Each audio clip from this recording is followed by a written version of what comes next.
Life in San Francisco was exactly as I had planned. At 32, my technology career was at its peak. I held a director position at one of Silicon Valley's largest companies. My apartment in Russian Hill had the perfect bay view, and my mornings started with strategic meetings while I enjoyed a craft coffee on the office rooftop. Then one Thursday afternoon, a phone call from Montana County changed everything. My parents had died in an accident on the road near the family ranch. The very same ranch where I spent my childhood summers, where I learned to ride horses, and where my father used to say that the land holds the story of who we are. Now, that piece of land in the middle of nowhere, which I had once seen as a relic of the past, had become my responsibility. And along with it, secrets I never imagined existed. Subscribe to the channel and leave a like to access more stories like this. The flight from San Francisco to Montana was the longest of my life. I left behind my 3-monitor desk and stepped into a world that seemed frozen in time. The ranch was just as I remembered. The main wooden house, the sun-faded red barns, and that unique smell of fresh hay mixed with wet earth. Sarah, the housekeeper who had worked for my family for decades, greeted me with tear-filled eyes. She had kept everything in order since the accident, but the weight of my parents' absence was felt in every corner. My childhood room remained untouched, as if it had been waiting for my return all these years. During the first week, I found myself lost among papers, documents, and the bureaucracy that follows the loss of loved ones. The will was clear. The ranch was mine, along with the responsibility to keep it running. The debts weren't many, but maintaining a property of this size required total dedication. In my father's office drawers, I discovered journals detailing every decision made at the ranch. Every head of cattle purchased, every fence repaired. Between the pages, old photos brought back memories I had forgotten. Me at 10 riding my first horse, my father showing me how to tie the perfect knot, and my mother in the garden she loved so much. The technology that used to dominate my life felt distant there. The cell signal was unstable, and the only computer in the house was an old machine that could barely open a browser. It was as if the universe was forcing me to slow down and pay attention to things I had long stopped noticing. Among some documents in a box, I found a yellowed photo that piqued my interest. In it, my father appeared next to a woman who wasn't my mother, both young and smiling in front of the main barn. On the back was a date from 30 years ago and the name Elizabeth. Before I could ask Sarah about the image, a black pickup truck drove through the ranch gates. A woman of about 50 got out of the truck. Her determined green eyes met mine as she walked toward me. "I'm Elizabeth Morrison," she said, "and this ranch is mine too." The world seemed to spin beneath my feet. She handed me a folder filled with old documents, handwritten contracts, and promises made decades ago. Elizabeth explained that she and my father had been more than just friends.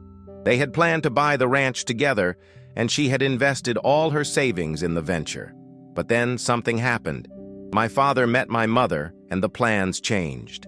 Elizabeth left for the East, hurt and without her investment. Now, after his death, she was back to claim her share. Tom, who was watching the scene from the fence, approached with a worried look. He remembered Elizabeth well, confirmed her story about the initial investment, and mentioned that my father had tried contacting her to resolve the matter years ago without success. My thoughts were in turmoil. The ranch, which already seemed like too big a challenge, now carried the weight of an untold story. Elizabeth didn't just want money, she wanted recognition. She wanted her story with that place to be acknowledged. Her presence there, after all this time, showed just how much that land meant to her, too. I tried to stay calm and suggested a more detailed conversation with lawyers present. Elizabeth agreed, but made it clear that she wouldn't leave town until everything was resolved. Before departing, she stared for a long moment at the barn in the photo, and for a moment, I saw in her eyes the same loving spark for that place that I was just beginning to feel. That night, lying alone in my father's office, I realized that the ranch held more stories than I could imagine. And now, those stories threatened to take away not just my inheritance, but a place that I was finally beginning to call home. Elizabeth's arrival set off a chain of events that turned my life at the ranch into a legal battleground. My lawyer from San Francisco, used to handling startup mergers and acquisitions, seemed pretty lost when faced with Montana's rural laws. Elizabeth, on the other hand, hired a local firm that was familiar with every detail of the state's agricultural legislation. Days became a confusing mix of phone calls, old documents, and testimony from local residents.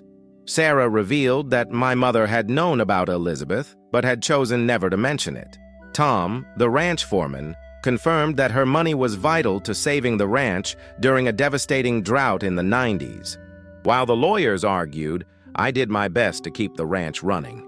The cows didn't wait for documents to be signed before being milked, and the fences didn't repair themselves during the preliminary hearings. I learned more about farming in a few weeks than in all my years in the corporate world. The trial began attracting local attention. The Helena newspaper published an article about the case, framing it as a clash between the big city kid and the woman whose dreams were stolen. The community became divided. Some neighbors who had known my parents for decades stood by me, while others, especially the older ones, remembered Elizabeth and sympathized with her cause. One night, while sorting through documents in the barn, I found an old box filled with letters. Among them were correspondences between my father and Elizabeth, dated years after her departure. He had tried to make amends, even offering financial compensation, but she never replied. The letters revealed a side of my father I hadn't known, a man tormented by past choices who still tried to do what was right even decades later. The tension peaked when Elizabeth arrived at the ranch with a group of surveyors, claiming the right to inspect the property. I lost my cool.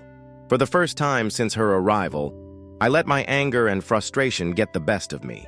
I called the police, and the image of her being escorted off the property ended up on the front page of the local newspaper. That night, sitting alone on the porch watching the distant city lights, I realized I was becoming someone I didn't recognize.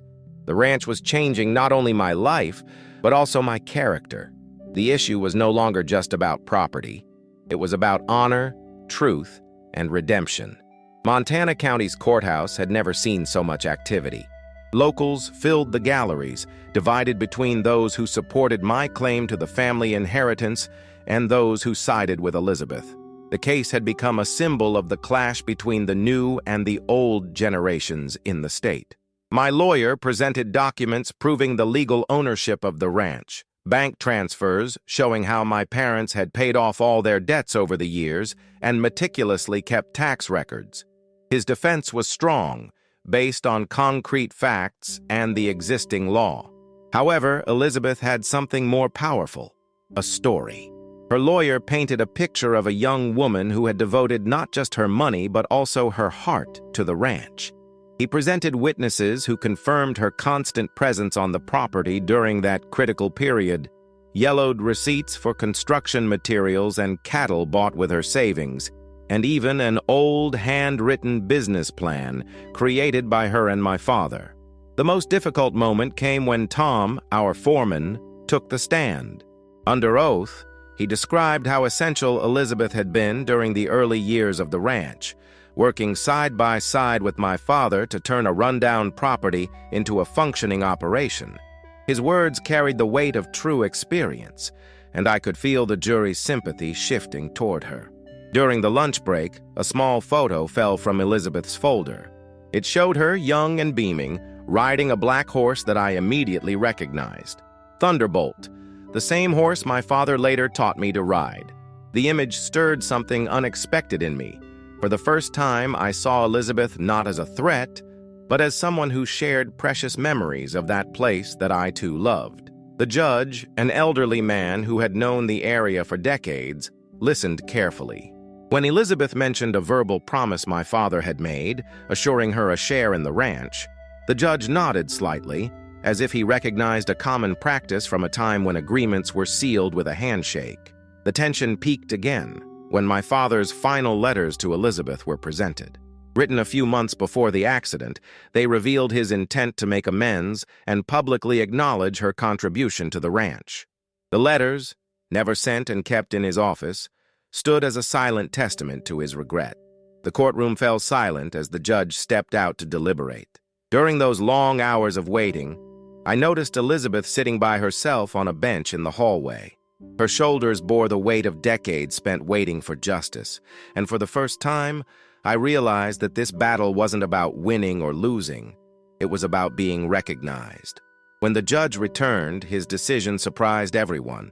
He confirmed my legal right to the property, but he also validated Elizabeth's historic investment. The solution was a division. I would keep control of the ranch, but Elizabeth would receive a minority share and the right to develop part of the property for her own projects.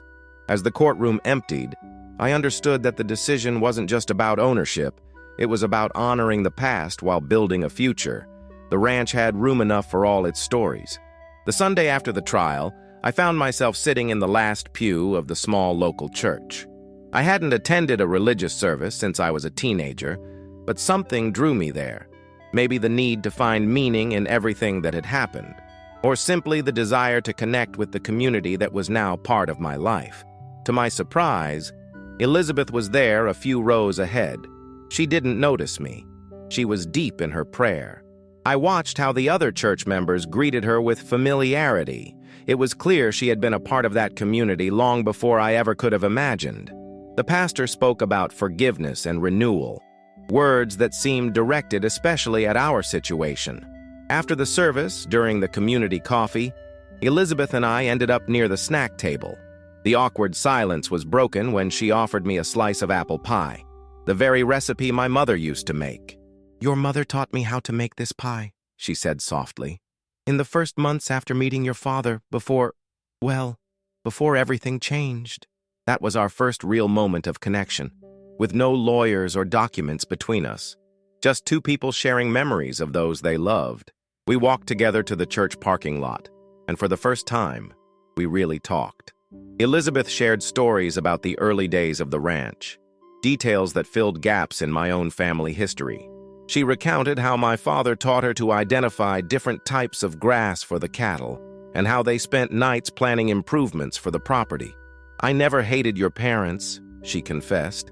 "I just needed someone to acknowledge that that place was also my dream."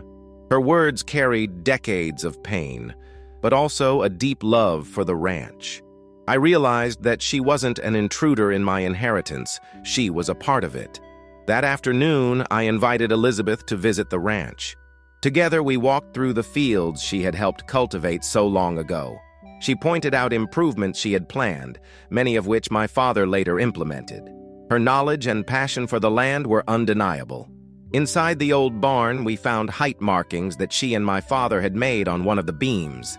"We dreamed of marking our children's growth here," she said, running her fingers over the faded marks. Beside them were markings from my own childhood, made years later. The sun was setting as we reached the small lake on the property. Elizabeth recalled how she once suggested building the wooden dock that still stood there against all odds. "Your father built it exactly as I had envisioned," she smiled.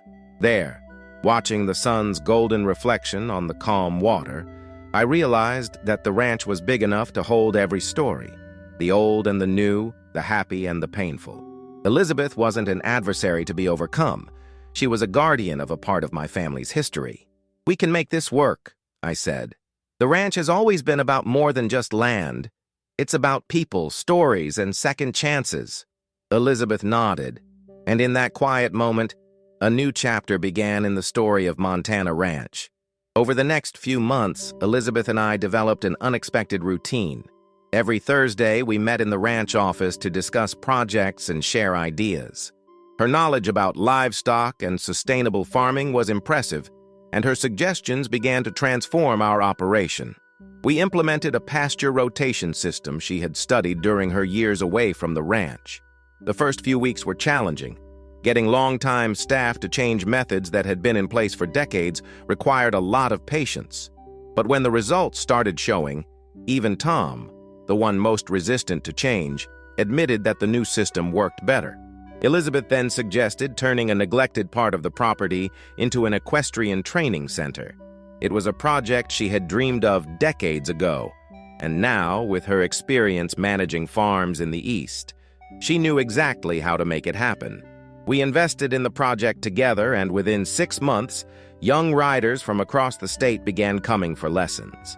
My background in technology found its place at the ranch in unexpected ways. We developed a digital monitoring system for the cattle, combining GPS with health sensors. At first, Elizabeth laughed at the idea, but when she saw how we could predict and prevent health issues in the animals, she became its strongest supporter. One day, while sorting through old ranch photographs, we found an image from the day my parents were married. To my surprise, Elizabeth smiled upon seeing it. "Your mother was an extraordinary woman," she said. After I got over the initial hurt, I realized she brought something special to this place, something I might never have brought. On a particularly busy spring morning, Elizabeth arrived earlier than usual. She found me trying to fix the irrigation system that had broken overnight. Without saying a word, she grabbed her tools and began working alongside me. We spent hours in the field, covered in mud, fixing pipes and adjusting valves. "You know," she said as she tightened one last connection, "your father used to say that a ranch is like a symphony. Every part needs to work in harmony with the others." I looked at her, surprised by how familiar those words felt. It was exactly the kind of thing my father would say. At the end of that day, sitting together on the porch with steaming cups of coffee, Elizabeth shared her decision.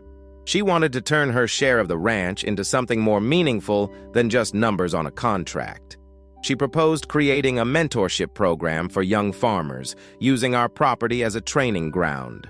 "This place has always been about passing on knowledge," she explained. "Your father taught me that, and now it's our turn to teach others." Her proposal made perfect sense. It was a way to honor the past while building a future. The sun was setting on the Montana horizon, painting the sky in shades of orange and pink that were unimaginable in San Francisco. Elizabeth gazed at the scenery with teary eyes. "Sometimes," she said, "we need to lose something to appreciate its true value. And sometimes it takes decades to find our way home." In that moment, I understood that the ranch wasn't just a piece of land or a family inheritance. It was a place of redemption, where old stories could be rewritten and new chapters could begin. Elizabeth was no longer just a stranger fighting over my inheritance. She had become part of the story I was meant to continue. A year after the court's decision, the ranch was unrecognizable. Elizabeth's mentorship program attracted young farmers from across the country, infusing new energy and innovative ideas into our work. We even converted one of the old barns into a study center where modern technology blended with traditional wisdom. Sarah, our longtime housekeeper, remarked that the ranch had never been so lively, not even during my father's time. The laughter of interns echoed through the fields, and the lights in the training center stayed on late as groups discussed new sustainable farming techniques. Elizabeth thrived in her role as a mentor. Her personal history with the ranch, combined with her experience, created a unique connection with the young farmers. She taught them not only about agriculture, but also about resilience, forgiveness, and the importance of honoring the past while embracing the future.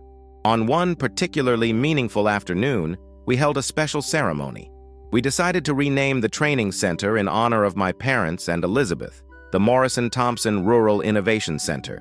It was an emotional moment when Elizabeth saw her name finally recognized alongside my family's.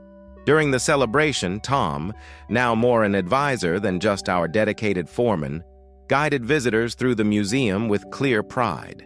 He knew every story, every moment of transition, and recounted them with the wisdom of someone who had seen conflict transform into unity.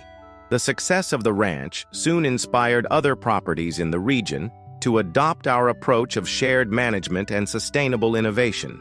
We regularly received visits from rural property owners eager to learn how to balance tradition with progress and how to turn disputes into cooperation. That evening, after the guests had left, Elizabeth and I sat on the porch of the main house, as we had done for years. The sun set over fields that now thrived more than ever, and we talked about the future, not as adversaries or just business partners, but as caretakers of something greater than ourselves, a story of redemption that continued to inspire and transform lives. "You know," Elizabeth said with a serene smile, Sometimes the greatest gifts come disguised as our biggest challenges. I couldn't agree more. Subscribe to the channel and leave a like to access more stories like this. On the 10th anniversary of our partnership, we organized a special celebration at the ranch. Old and new friends gathered not only to celebrate the success of our venture, but also to honor the journey that brought us here. The training center was decorated with photographs that told our story, from the early days of the ranch to the smiling faces of the latest graduates of our mentorship program.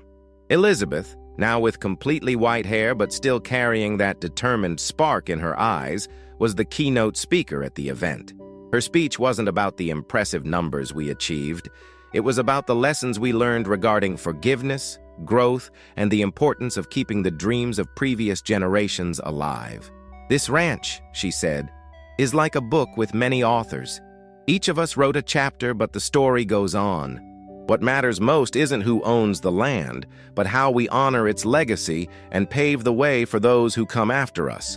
During the celebration, we opened a new wing in the training center, a museum dedicated to the history of Montana Ranch.